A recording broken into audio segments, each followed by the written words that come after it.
જૂનાગઢમાં મિશ્ર ઋતુના પરિણામે શરદી, ઉધરસ, તાવ તેમજ ઝાડા ઉલટીના કેસોમાં વધારો જોવા મળ્યો છે.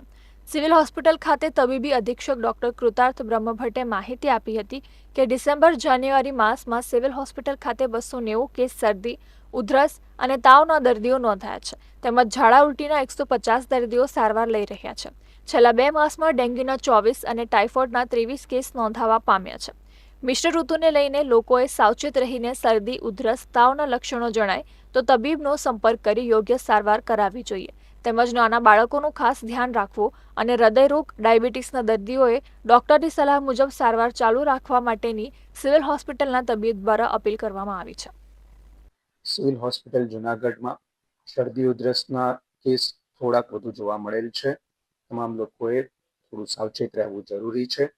મિશ્ર ઋતુ પણ વર્તાઈ રહી છે. વધુ ધ્યાન રાખવું, વિશેષ કાળજી રાખવી અને શરદી, ઉધરસ, તાવ હોય તો બને ત્યાં સુધી જાતે કોઈ દવા લેવી નહીં. ડૉક્ટરનો સંપર્ક કરવો અને ડૉક્ટરના પ્રિસ્ક્રિપ્શન મુજબ જ દવા લેવી હિતાવહ છે.